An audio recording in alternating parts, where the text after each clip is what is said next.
welcome to Telling the Tale. I'm your host, Mitchell Farley-Wolf, and I'm here, as per usual, with my co-host, Dustin Jackson. Hey, Dustin, how's it hanging?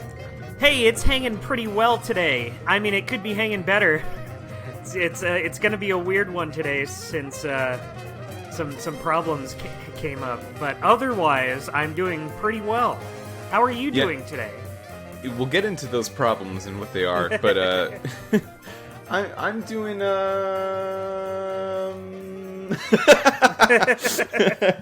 I'm not my best self today, but we're gonna see how that goes. Yeah, we're just gonna see how it goes. It's a weird episode today. Yeah, sorry everyone. It'll be fun, hopefully. Yeah, I love starting out an episode and saying sorry about everything. Just immediately. Cut us some slack this time, everyone listening. It's a hard episode to talk about. But we've got Bone the Great Cow Race on our docket. Our docket. And I'll tell you this, Dustin. Yeah? This is a video game. I didn't realize it, but now that you mention it, I do see some similarities to video games. Yeah, this is your classic Pac-Man situation right here. This is a video game. My take from this episode, from playing this episode, was just, hey, this is much more of a video game than the previous Bone episode was. And yeah. it felt like we were on our way to seeing some more traditionally exciting adventure game stuff, mechanics and tropes. Right. Then it didn't happen. At least not with Bone. It happened with Telltale, not necessarily with Bone. Right, yeah.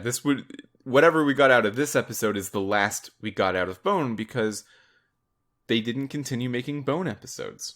I'm a little sad about that now. Yeah, me too. Like, at the time, it was like, oh, who cares? They moved on to Sam & Max. And, you know, at the end of the day, I'm grateful that they went on to Sam & Max instead of Bone, but I don't know. I didn't hate these. I liked them enough that I would have kept playing them. At the time, someone on Telltale's website was explaining on their forums to someone that asked about it, a future Bone episode. They were saying that it turned out that the digital distribution they were going for, the online-only way of selling games, although it was not online only, they wanted to sell them online only. They realized that kids' games weren't going to jive with that. Mm. So they aimed their age demographic a little bit upward. And that's why Sam & Max was their next big thing after Bone. So I get that. Like, Bone really is a kids' game. So to try to market your entire company off of the success of that, it probably just wouldn't work. Yeah, you know, it's really interesting. Like, I haven't read Bone yet, but it never really struck me as, like, a kid's thing, I guess. I mean, it struck me as, like, an all-ages sort of thing, I guess. I don't know, it struck me as, like, I don't even know what I'm trying to say. Yeah, it struck me upside the head in that, yeah, I just never really considered it like a thing for kids, but these games are pretty, like, obviously easier than the Telltale games that would come out later on. You can tell that these were kind of marketed towards a slightly younger audience, at least. Yeah, something I realized we didn't talk about last time, excuse me, and we should have talked about, was the fact that Bone is impossible to buy in a regular way. Oh yeah, sorry everyone who tried after last week.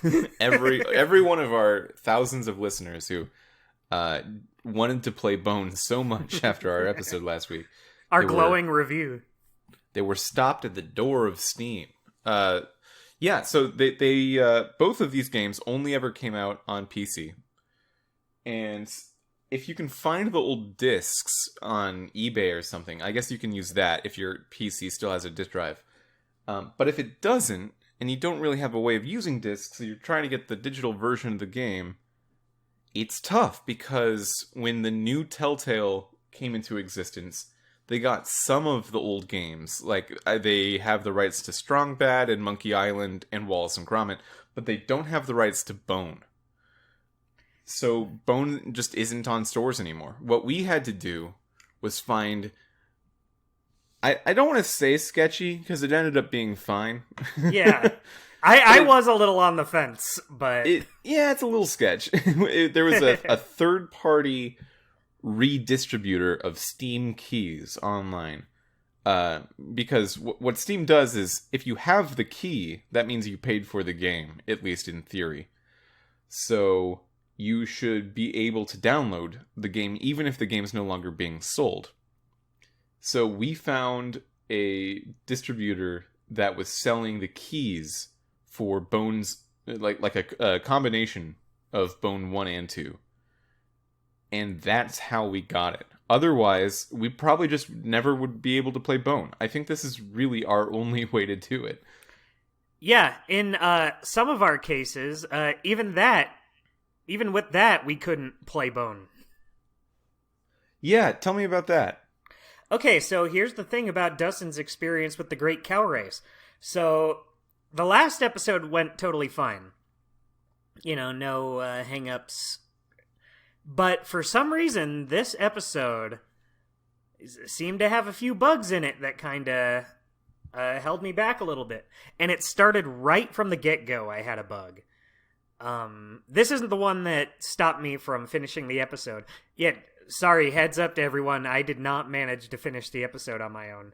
But, so right from the get-go, I load up the game, and you start playing as Phony Bone, which is great. I'm like, oh, cool, this'll be nice. But I just can't move. I'm clicking all over the place, and he's just rooted to the spot. And I'm like, is this part of it? Is this part of the game? Turns out it wasn't. Luckily, that one fixed itself after I reset and everything was going fine and dandy for a good chunk of the game. Then I was playing it last night, and I got to a part where the game was like, all right, you've played enough. You get it. You don't have to play anymore. And just wouldn't progress. It wasn't like it locked me out of... It's not like it locked me out of doing anything. It's just... The second I tried to do one part, there's a part where you have to use a pepper shaker on a punching bag outside. And you do that, Phony will go outside and lace the punching bag with pepper to make Grandma Ben sneeze and look sick in front of all the other people. But the way it played out for me was Phony would say, be right back, leave, and then just never come back and nothing would happen, and that's it. I just couldn't do anything else because it was technically a cutscene that it goes into, and that's not something you can get out of. So it would just sit on that punching bag and nothing would happen for... I must have left it there for 20 minutes waiting for something to happen, and just nothing did. That's very patient of you. Thanks. I assume, like... Okay, maybe this is old. Maybe if I just leave it for a little bit, eventually it'll just do it. It'll eventually be like, "Oh shit, wait, I'm supposed to progress the game." But yeah, it that's never interesting. Yeah, it never happened. And I was enjoying it up until then. I thought the puzzles were good. I was feeling satisfied solving them, and then the game just decided I've had enough. Well, that's Phony Bone for you. Yeah, that's true. Yeah, something that I thought was interesting as I was playing was the lack of bugs, because I assumed there would be a lot, and I didn't have them. But well, there was a bug in this episode. There was the giant bee. That's true. Bees are bugs. That's pretty funny, right? Yeah, it's a funny thing to say. Yeah. This episode came out on April 12th, 2006. So we're talking about a PC game. We're not playing a remaster or a game for Windows 10 or anything. This is the same game. That's just how PC games work. They're forward compatible. Usually. Like, they can still mess up a lot of the time. if they're not designed for that operating system you're using. And I was going through this game thinking, oh wow, they really figured some stuff out here. they really the fact that the game is not crashing on me and not preventing me from progress was impressive. But I guess I was an outlier because yeah, boy, I wish I could say the same. There was another bug in the episode. It wasn't like a game breaking one, but it was a B, yeah. Yeah, you're right. But I walked right into that one. But there was a part last night where, so you know in the kitchen when you're talking to Phony when you're playing as Smiley Bone and you talk to Phony and you need to lift up his hat to get the key to the chicken coop. Oh, did his hat fall back far away from his head? Yeah, did that happen to you? Yeah, it did. That's awesome.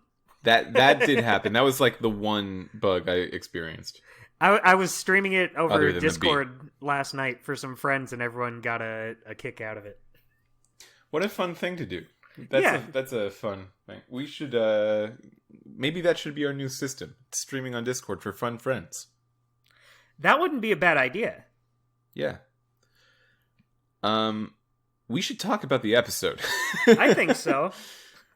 So again, this is Telling the Tale. We'll be playing through all 140 of Telltale's video game episodes, recounting what they were able to produce before their closure in 2018. And this is Telltale's fourth game. Fourth? I believe so. Fourth. Yes, fourth. Because it went Texas Hold'em, then the first Bone game, then a CSI game, and then this, Bone the Great Cow Race. I always forget about the CSI games. They're not hard to forget about. So please do, if you like the show, if you like what we're talking about, if you're interested in where we're going with the show, please search for Telling the Tale and subscribe wherever you want to subscribe. That doesn't matter to us, but if you could, wherever you do that, leave a comment or rating if possible. Every little bit helps. We recently finished all of the first season of Sam & Max, so please go check that out if you're interested in, I guess, us talking about a more popular game than Bone. But now we're going to talk about Bone, the Great Cow Race. And I'll tell you, Dustin, I thought this episode was better. Not great, not the best, but better. I agree. The first Bone episode. Yeah, it wasn't the most amazing thing out there, but you do notice improvement. I feel like the setting didn't really grab me as much as the first one, though. I really liked the forests and stuff and just exploring the woods of the first one, but in this one, you're kind of in the same two locations for a lot of it. You're in when you're playing as Phone Bone, you're at the festival, and then if you play as the other two, you're at the tavern. And so you're kind of limited at where you can go and what you can do. I guess that helps make it feel a little more focused, but I don't know. I feel like the first episode had a little bit more of an adventure-y feel to it, even if this one overall feels stronger. So, Dave Grossman was the main designer on this. And the writers were Dave Grossman and Heather Logus, and the creative director was Graham Annable, who is we'll talk about Graham Annable a lot later on, especially when we get to the Nelson Tethers puzzle agent games, because those games are based on his work. Ooh. But I think the thing to point out here is Dave Grossman as the designer. Now, most of the stuff that we've played so far actually has Dave Grossman as a designer. So to say that it means something different, I don't know if that's fair. But the ability to pick any of the three bones to work on their section of the fair, and well, that's how the game works. I should explain that first. Phone Bone is walking around the fair grounds with Thorn, and he upsets her, and now he's trying to make it up to her. That's his part of the story. And classic Phone. Classic Phone. He just has an attitude. He's always got a strong personality, and it doesn't always gel with everybody. He does not have a strong personality. I wish he had a strong personality. He really doesn't have one of those, though. That's kind of the thing we were talking about last week. Yeah, I'm sorry I was being sarcastic. It won't happen again. Yeah, I'll dock you another $2 on your paycheck if you be sarcastic again. Phony Bone has decided to take bets and rig the Great Cow Race. So Grandma Ben is clearly going to win if left unchecked. But what he's going to try to do is try to convince everyone that there's this mystery cow who is going to win the race. So people bet on the mystery cow, and then Grandma Ben wins the race, and so he gets all the money. That's Phony's thing. And I was frustrated at Phony Bone. Like he didn't learn his lesson. Yeah, he's a frustrating character. He's gonna get driven out of town again. Same thing. It's always something with this guy. Are you kidding me? You're kidding me? You're trying to pull more schemes?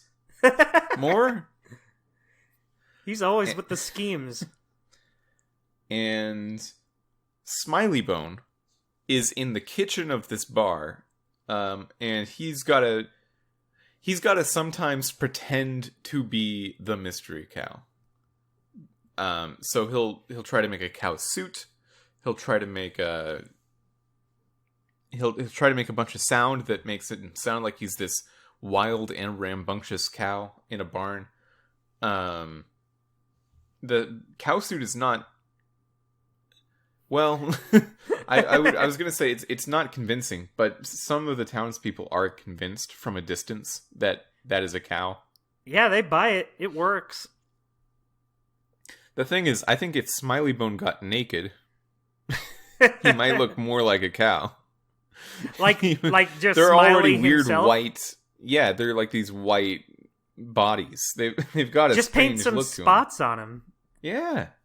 That looks more like a cow than wearing a cow suit, to me, anyway.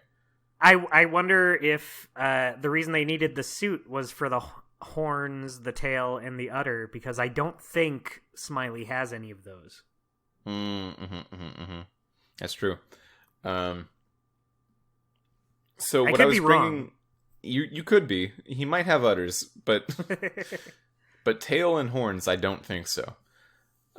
What I was bringing up about Dave Grossman is that this feels to me like a bit of a reference to Day of the Tentacle. I thought exactly the same. You've got the three playable characters in different zones that can affect each other, but they can't necessarily interact with each other. You can't go to their zone if you're the wrong character. So you've got the three bones, and they can do the same thing. And that feels like a Grossman thing. That feels straight out of Grossman's LucasArts era work.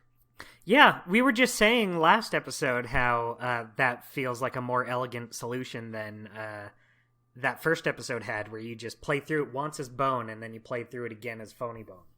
Yeah. Like, this seems like what they were trying to do. I guess maybe they were viewing the first episode as a tutorial for the other episodes, but that doesn't work if you don't have very many other episodes. So yeah, I was thinking for this one, we should probably not do our normal thing of summarizing the entire plot of the episode. Okay. Because there's a lot of just small and kind of boring puzzles. Boring to talk about. They were actually fun to do. But where would you like to focus our discussion, Dustin? I'll throw it over to you. Wow. Throw it. You're asking the guy who didn't get to finish the episode? Yeah.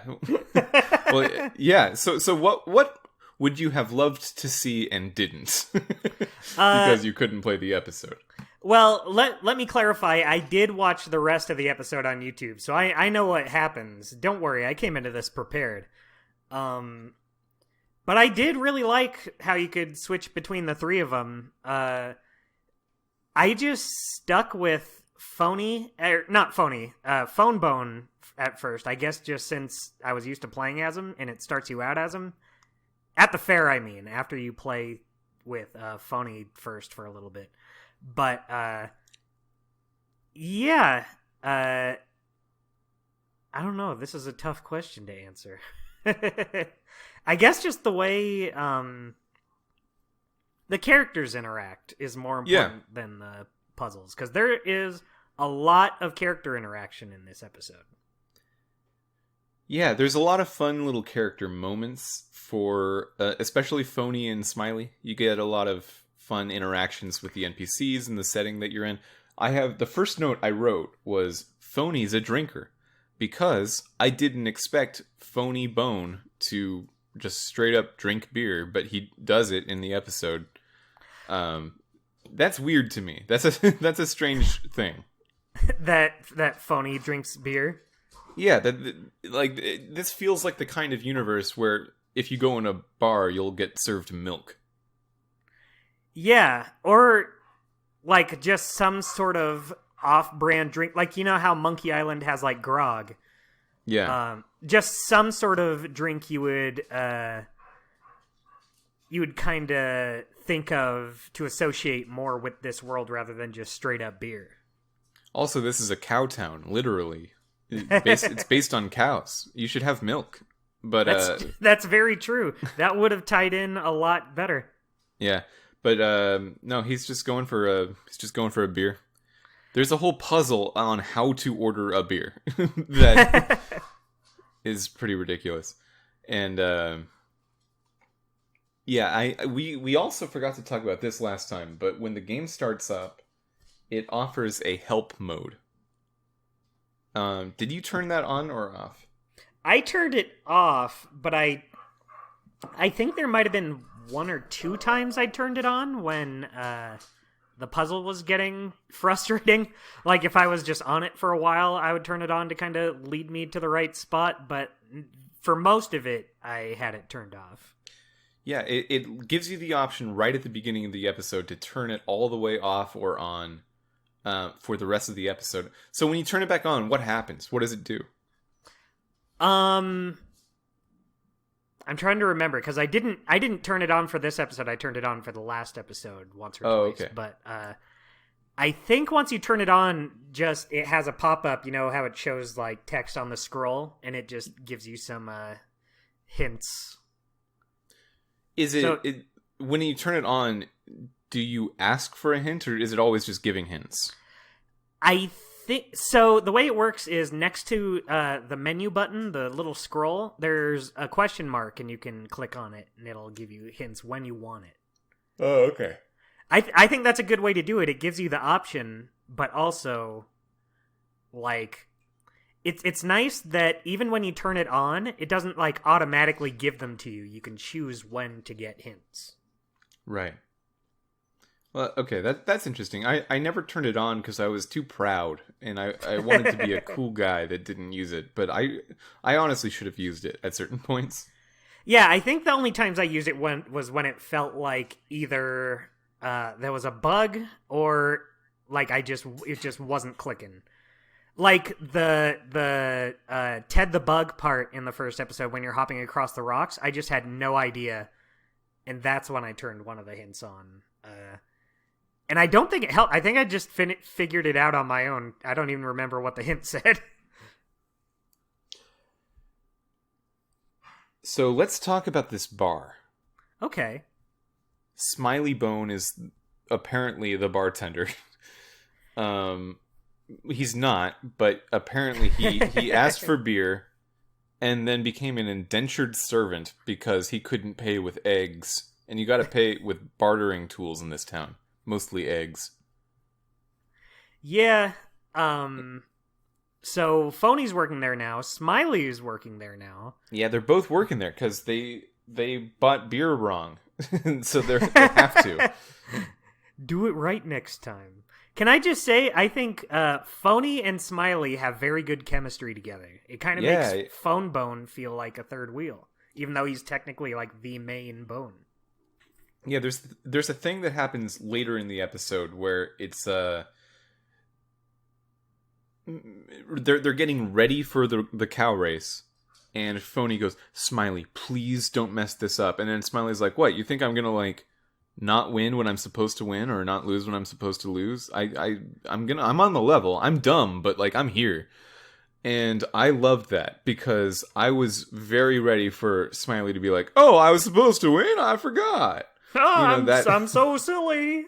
I'm a silly guy. Like I was already I was gearing up to be frustrated with Smiley's like bad decisions on that, but he didn't do it. He just did exactly what he was supposed to do. No problem with Smiley's execution of the plan. Yeah, I like that Smiley is like they kind of bill him as like the oblivious one, but he's not like stupid. He's not your cartoonish buffoon. Yeah, he's not even Patrick on SpongeBob levels. He's more like SpongeBob levels, just himself, SpongeBob. Yeah, exactly. And I think it works very well with what an asshole Phony is. Just because their personalities clash so much, but you can tell that the camaraderie is there. You totally can. I do like that. It made me that is the thing that made me wish for more Bone games. I want to see where Smiley goes. I want to see where Phony goes. And if Phone Bone is there too, that's fine. Yeah, Phone Bone's part, even in this episode, is not very interesting. He just wants to impress Thorn, and that's it, really. Last week when we were talking about Out from Boneville, you brought up the point that you thought that Thorn sounded too young, that world famous Disney Channel sitcom star Bridget Mendler was maybe a bad casting call because of how young she was compared to how the character of Thorn looks. And at the time I didn't necessarily feel that, but in this episode I do definitely feel that. Thorn is too young in her voice for the things that she's doing. Like with Phone Bone, you're treating her as like the romantic ends to Phone Bone's quest, which don't work if she sounds 8. She doesn't exactly. sound like an old person. Yeah. In the last episode, I said Grandma Ben also felt a little miscast, but I feel like she does a better job in this one. She does kind of bring it a little better. She sounds more gruff and mean, for lack of a better word. Not mean, but she sounds like she can handle herself. Yeah, I would now be afraid of being on Grandma Ben's bad side, whereas in the last episode, it's probably fine. Yeah. It's probably fine if you just destroy her house or something. It's fine. Yeah, who cares? Who cares? So the reason Thorn and Phone Bone aren't on good speaking terms and Phone needs to like make it up to her is because there was this interaction with a honey salesman named Tom. Which it was kind of a highlight of the episode for me. The honey salesman? Yeah, the honey salesman. Thorn's all excited about it. She's gonna have some honey. It's gonna taste great. She's excited to eat honey. I guess on its own. I guess like she's just gonna eat it there. That's weird, but well, it looked like he sold like honeycombs that you could like bite into. He had a whole bee-related enterprise on his table. Yeah. and Thorn says, like, you know, you can just get honey in the forest, but it's not like this honey. This is the good stuff. Yeah, I love that. Like, it's like the honey's different place to place. This is the high-quality honey. So Tom, the honey salesman, keeps flirting with Thorn, and Thorn's definitely into it, and Phone Bone's getting jealous.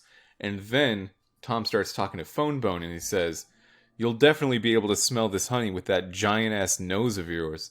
And it is absolutely out of left field. It's not cool. And then Phone says, at least the thing that I had him say, I think you get options here. The thing I had him say is, well, in Bonneville, a big nose is a sign of nobility. That's what I said, too. That's a good line. And that apparently is like talking back, and Thorn gets really embarrassed that you won't just let this guy make fun of your nose. Yeah, really, what's she expect? Yeah.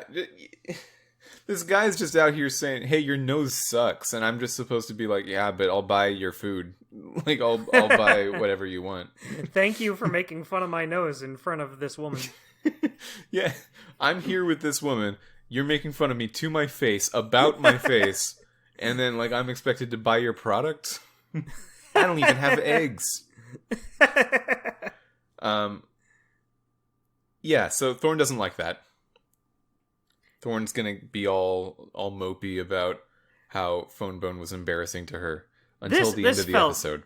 Yeah, this felt very... I wasn't so into this. Like, A, I thought Thorn was being kind of unreasonable about it, and B, I'm not that interested in Phone Bone trying to suck up to her.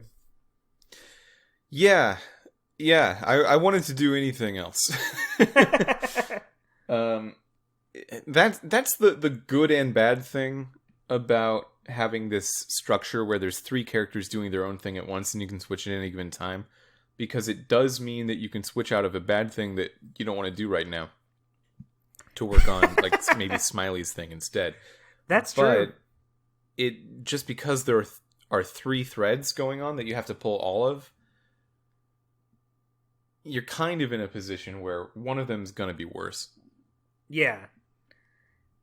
And Phone Bones is worse. Yeah, sorry, Phone Bone. Maybe next time. Oh, wait a minute. Oh, no.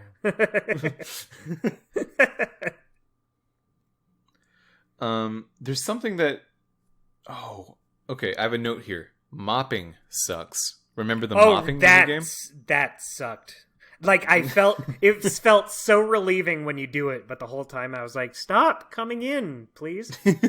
You just had your drink. Oh man, that sucked. It was the worst. Yeah, they hadn't really gotten the hang of fun puzzles yet. Because, like, the last episode had the stupid possum games. This one has this. There's just so many, like, little parts of these games that just are not fun to play. But this one had less. I think the mopping part was like the only part where I was like, I'm not enjoying this at all.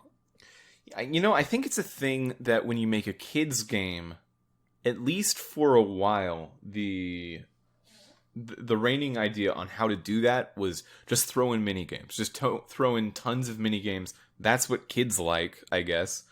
And bad call. I think it's a bad call to do that. I don't think that is how you should do it. I agree. Like, it would be one thing if the minigame was fun, but it's usually not. This is, like, so simplistic, but so frustrating at the same time. A game that both of us like quite a bit is Banjo-Tooie for the Nintendo 64. Yeah, and that, despite me really liking it, it also does the minigame thing, where it just tries to say, like, oh, we're almost embarrassed about the fact that we are the game that we are.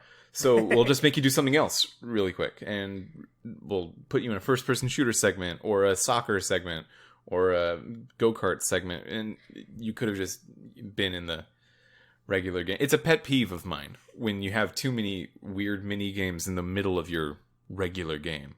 Yeah, see, I get that, but with Banjo-Tooie, I kind of like it just because it does kind of break things up a little bit, and I appreciate it, and there's lots of variety, but this is not a Banjo-Tooie podcast, so I will not go into it anymore. True. Fair, yeah. Let's see. Looking through my notes. You have any fun notes? You got any like big things that you want to talk about on your notes? One thing I thought was interesting was Smiley Bone he's probably the most carefree, he's the happiest of the bones, but one thing I thought was interesting about him was he probably has the most vices out of them. Like he's not as bad as like Phony with scheming people, but like, you know, he smokes cigars, he drinks, he likes to bet on things a lot. He's just all in on all of this awful stuff, but he's just so happy and carefree. So I thought that was interesting that they don't try to make him this like perfect soul. None of these Bone characters are like perfect people.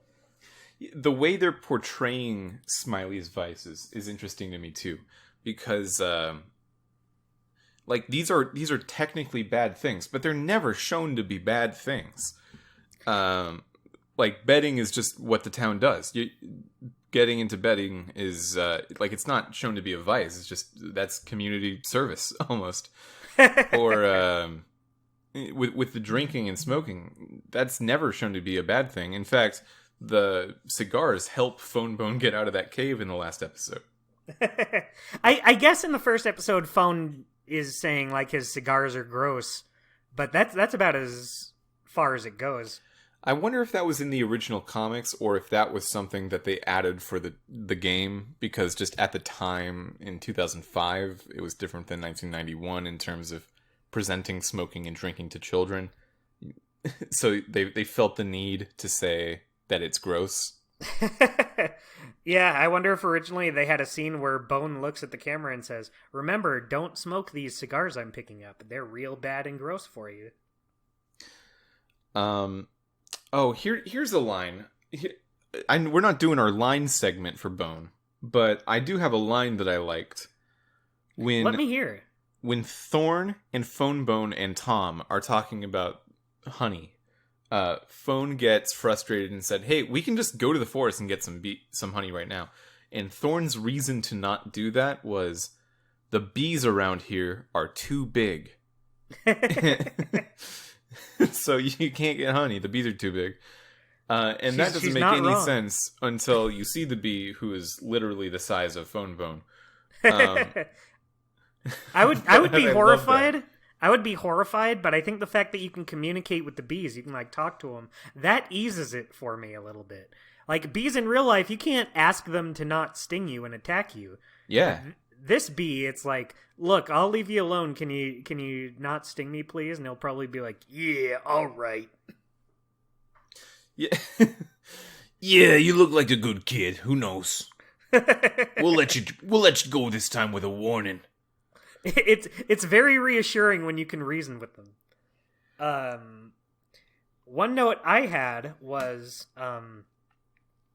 the whole time Smiley's voice sounded very familiar to me, and I could not put my finger on it until I did. He's the president in Sam and Max. Oh yeah, he totally is. It's just, his accent is like not as strong. I can't. Is there like? It feels like there's a slightly southern bend to Smiley, but not as much as the president. But I was like, wow, I figured it out. It sort of borders on like redneck farmer a little bit. It's not quite there. It goes in and out of it. I would say that maybe Smiley's accent is not complete. I'll say that the voice acting, while fun and very good, is maybe going for an accent that it doesn't always nail. Yeah. I mean, it never took me out of it. I was never like, this guy is doing a bad job as Smiley, but how dare he not do the character justice? But yeah, I think it worked enough. Oh, the cow from Midtown Cowboys. Well, is it the same cow model? I think so. They look very similar if they're not exactly the same. They might have like done a different texture on it, but... Are you talking about Maud, the cow with the one bigger hoof? Yes. I love that, by the way, because here's a little secret about Mitchell Farley Wolf that I'll share with you real quick. It's hard for me to buy shoes because my feet are a little bit different sizes. A little bit. My left foot is definitely bigger than my right foot. Oh my! I'm so sorry. Well, it's okay. It's brave. It's brave of you to tell us that today. They're close enough in size that I can wear one size, but like it is definitely to the point where sometimes I'll feel loose in my shoe in one foot and tight in the shoe in the other. Oh my! And it's God, the same size shoe. I can't imagine a worse hell than that.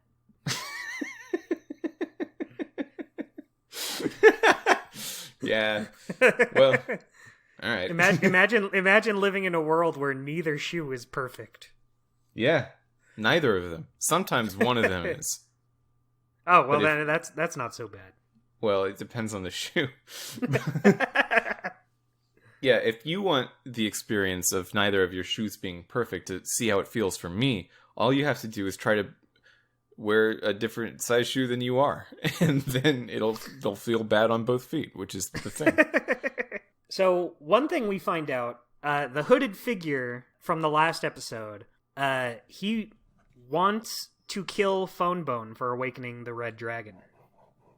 Right. And he's a little more involved in this episode. Still not like a huge deal. He's not really part of the plot.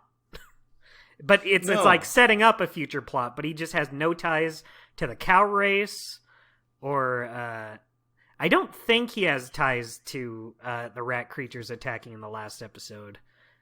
King Doc, the giant rat that makes all of the rules, I think it was his idea to do the rat creature stampede in the last episode.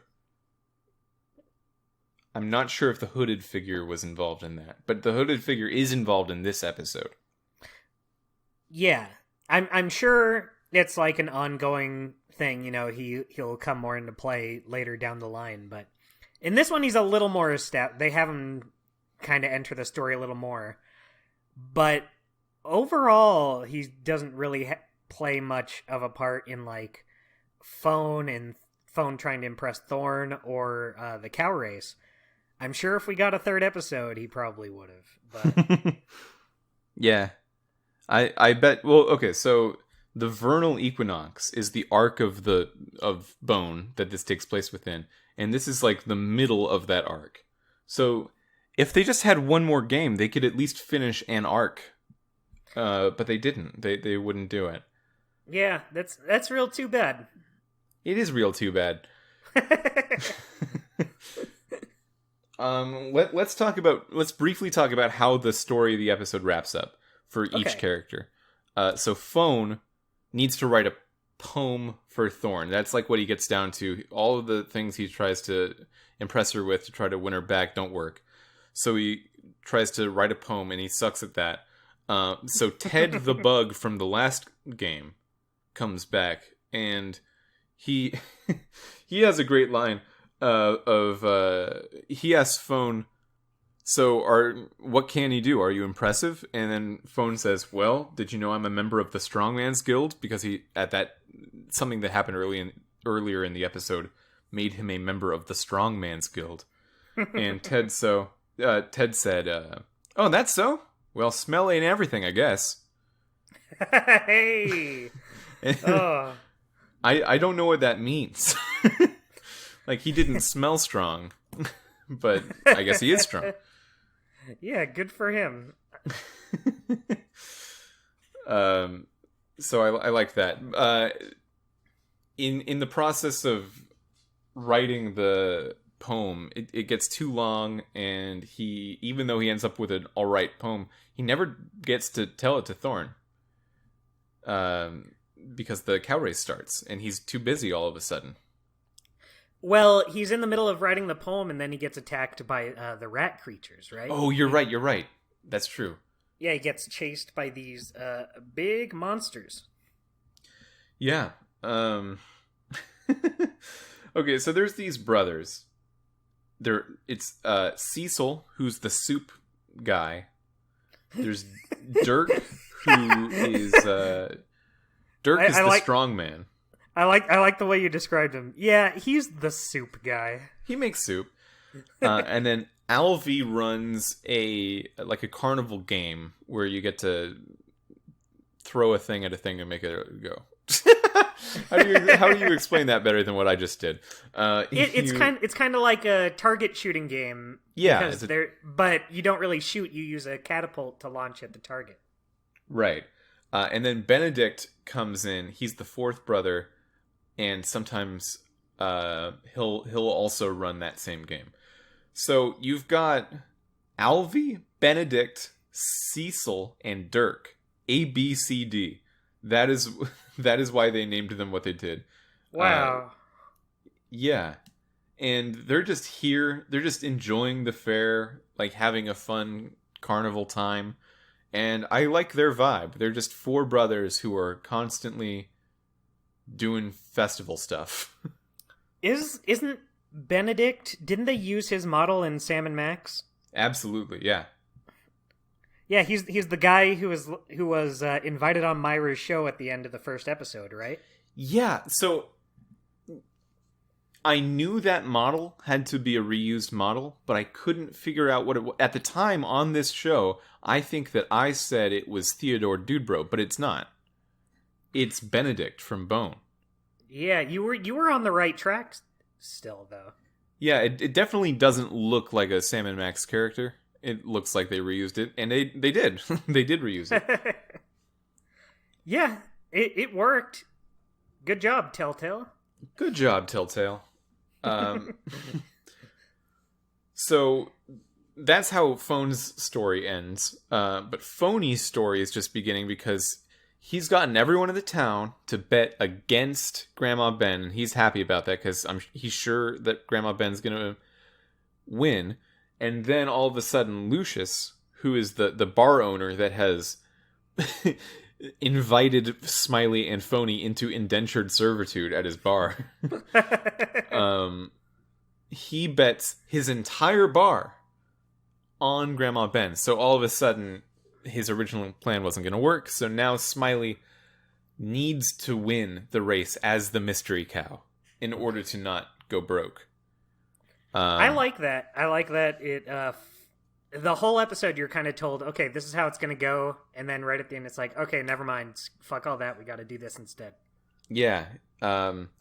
It I think provides a look into what happened in Boneville, because Phony and the rest of them were run out of Boneville because because Phony made some bad investment decisions, but they never went into what those are. But now we're seeing an exact example of how something like that can happen because Phony just sucks. He's just the worst. He'll do this every town he goes to. It's the worst.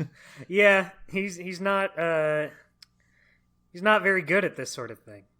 He seems good, but then like it all even goes to the hell. lightest snag completely brings him out. Yeah. I like that. Like, the thing is, Phony's an asshole, he sucks, but he's probably my favorite character. Just because of that.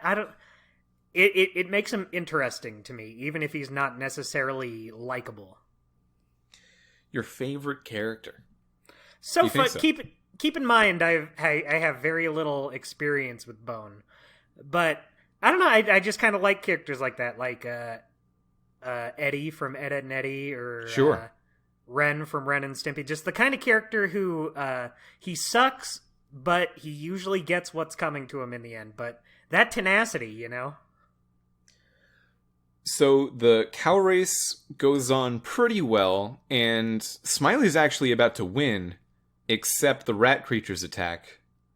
And, well, if I had a nickel for every time the rat creatures attacked, I'd have 3 nickels. This again? Yawn. Not very much money, but it is weird that it happened 3 times. They throw everyone off of a cliff, like all the cows fall off a cliff, which seems rough. That seems like a wild thing. Yeah, that's weird to me.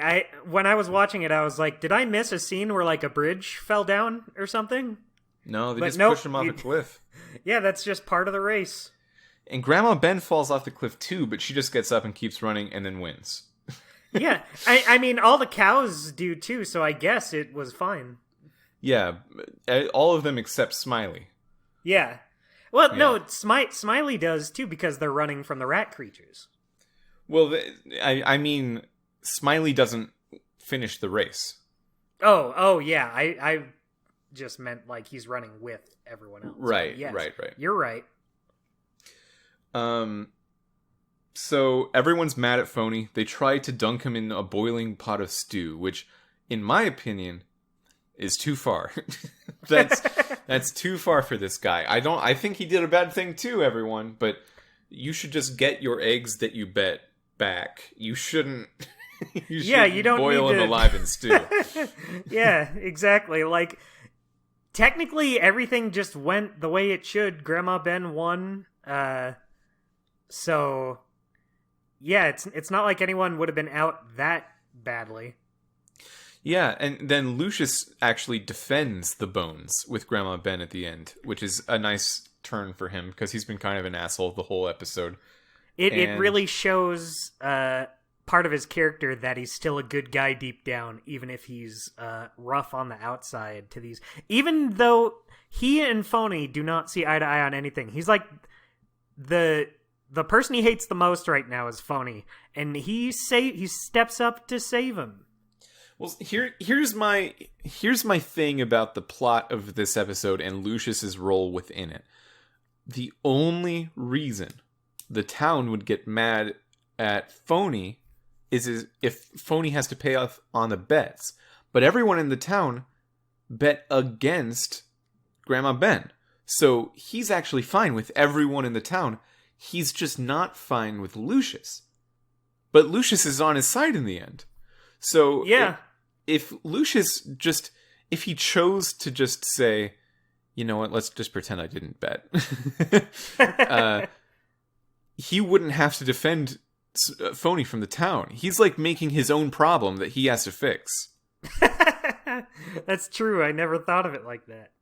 Because if they just did all of the bets except for Lucius's bet, everyone would have to give Phony money, and they'd be like, well, I just bet on the wrong cow, I guess. And that would be fine. Yeah, I guess they did catch that Smiley was a fake cow. So they can be mad about that, but the bets themselves actually worked out. Yeah, he still was trying to pull a fast one over him. So I wonder if it was more the principle of the thing that really got him mad. Yeah, potentially. But I like that. I like that with Lucius. I did. I liked it with Lucius. I've got a couple lines. I know we're not doing this segment. I didn't write down any lines, and I feel like there was one that I did think was pretty funny, but I just didn't write it down for some reason. So, can I guess which one you thought was funny? Because I thought, Dustin's going to love this one. Yes, go right ahead.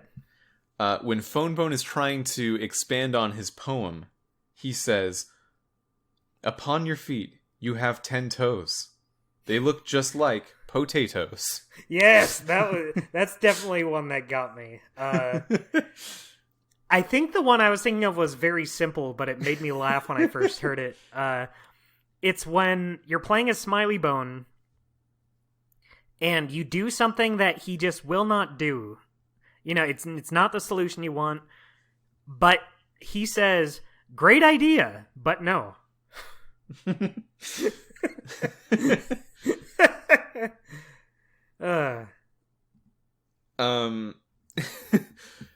So when you're going around, you need lines for the poem.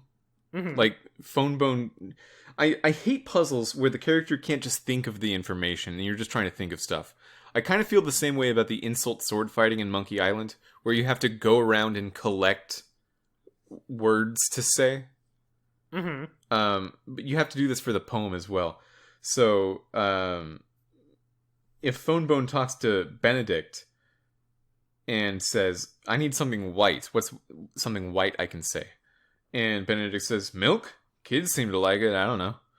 I thought that was pretty funny too. Yeah. Also, Dirk, the other member besides Phonebone of the Strongman's Guild, addresses you once you've joined the Strongman's Guild as "Brawny day, fellow strong guy. Do you think that's fun? Should we say brawny day in the Strongman's Guild?" I love that. I love that he's like workshopping what him and just one other person are. Yeah, you find out later that the only other member of the Strongman's Guild is this guy. Yeah. And so it's still, he hasn't gotten it quite off the ground yet, but you're in it. I think the two of us should join. I do too. I think we're both brawny guys. Yeah, okay. So the next time I see you, Dustin, I'm going to say brawny day, fellow strong guy. I like that's such a good expression. It doesn't mean anything. Yeah, it's just a strong, muscly day. Um, another thing that's like what you were saying about you're like just generic looking at an item that you can't use line. You were saying like, oh, that's a great idea, but no. Another one is Smiley's. When you click on an object and he doesn't have any lines for it, he'll just say, "Now that's a funny looking object," and that's it. He won't expand on that anymore. And I thought that was pretty funny too. Yeah, Smiley. You know what? I guess I'd say this episode's funnier than the first one. Yeah, I think the concept of the Great Cow Race lends itself more to comedy and lines and writing more than just the adventure stuff in the first episode. Yeah, I agree. And like when I say it's funnier, it's not even that I think like these episodes are badly written, because like for example the part where Lucius is talking to Phony Bone, their dialogue back and forth with one another is amusing. It's not like laugh out loud funny, but it works. So it's not like any of this is like unfunny stuff. So let's hit into our one segment, Dustin. Okay. I'm looking forward to it. Have you thought about what we should call this? No, I don't even remember what we called it last time. We jumped between. Well, we have the phrase "character of the week," but we need a cleverer name. That's not very telling the tale of us to just say "character of the week." That's true. One idea that we came up with that is dumb, but I've been growing on it, is the weekly guy. The weekly guy. I do like that. Yeah, I'm trying to think of something that has that punch, but maybe also is gender neutral. But I want the punch of something like the weekly guy. Maybe the weekly buddy. The weekly buddy. The weekly buddy. No. I like that. we got to think of something. Weekly friend, weekly person, the weekly. Hey, this person's cool of the week. This person's cool of the week. This person's cool of the week is good. Let's hop right into this person's cool of the week. Dustin, yes, let's. Who is your this person's cool of the week? So I feel a little lame about my this character's cool of the week, because last week I chose Phony Bone, and this week I'm choosing Smiley Bone, both of which are just main characters. Neither are like interesting side characters; they're just the main guys. But Smiley really did it for me this episode. I liked him. We were kind of singing his praises earlier. He's interesting. Yeah. His vices. We like that he's not just a stupid cartoonish buffoon character. I think he has a lot going for him, and he's just a pleasant guy. Mine is also Smiley. Nice. I'm sorry I said it was a boring pick then. Well, I've heard worse thrown at me. Yeah, last week mine was Ted the Bug, and this being the best character being a main character is a good thing. Yeah. That means that the places and people that you're associated with the most in the game are good. Smiley is a good character. If I were to do a worst character of the week, which I don't want to start a precedent of doing, I don't want to get too negative. That said, the worst character of this week is Thorn. Yeah. Thorn is a real bummer this week. She doesn't do anything. She doesn't do anything to help Bone, and then she sulks off for a while, and that's it. Yeah. She doesn't do anything else. You have to, as the player, write a poem about Thorn, and you're like, man, my heart's not in this. I'm not in love with Thorn. She's done nothing to prove herself to me or Bone, honestly. Yeah. I mean, if you think about what Bone and Thorn's connection is, like, it's purely lust. Yeah, he just saw her and thought, gum golly, she's pretty. Yeah, there's nothing about her personality that he's been really jiving with. She's just hot to him. Yeah, she didn't even stand up for him to the Bee Honey Man. Yeah, she should have stood up to the Bee Honey Man. Yeah, Bee Honey Man was insulting Phone Bone's nose, and she's just like, ha, okay. That said, I would have loved to hear how the upon your feet you have 10 toes, they look just like potatoes would have gone if he like said that to her in person. And she would have responded with like, my feet look like potatoes? Like, that's what you're trying to tell me right now? I'm glad he didn't read it to her when she was pissed off at him. Well, she wouldn't have been pissed off about the same thing anymore, so maybe that would have been... All right, moving... We're kind of improving things. Yeah, like, okay, well, now I'm mad about this. I guess we're moving on. But Smiley's great. Trying to stay on the good side here. The way Smiley's written is really great. His earnestness with interacting with every character he talks to is fantastic. Yeah, and like I said, I just really like him and Phony's chemistry together. I feel like if the story were more just focused on them, I feel like, at least from what I've seen, it would come across a little stronger. Like, obviously, this isn't the whole story. I haven't read the comic, and the Thone and Phone stuff, I'm sure, will be more important later. But I feel like if this story were just about Phony and Smiley and their relationship together and how they get into and out of these situations, I feel like it would have been a more focused, enjoyable story. Yeah, I think so too. I think that's a fair criticism. I think that every time I'm playing as Phone Bone, I like the game less. And that is... That was the opposite last episode, because last episode I liked playing as Phone Bone the most, and anytime I was Phony was bad.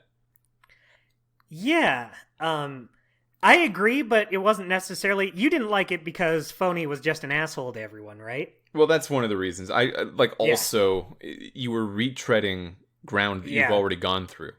Yeah, that's Phony. The part I didn't like about it. This episode pulls it off much more elegantly, even if... Phone Bone is still the less interesting of them. It was done in a way that was a lot better. There's one conversation that happens in the episode that I think encapsulates Phony Bone really well, which is that Smiley asks Phony, wait, why are you even doing this? Why are you doing the bet thing? Because this town doesn't use money. You won't get money from this. And Phony says... No, the play is the thing. It's all about the play. And in that moment, I turned around on Phony Bone, and suddenly I was like, okay, I'm way actually into this character now. I used to not be, but that's a weirdly cool thing to say for Phony Bone. Yeah, I agree. He's great. One other thing I like about Phony Bone is they do show you that he cares about his cousins.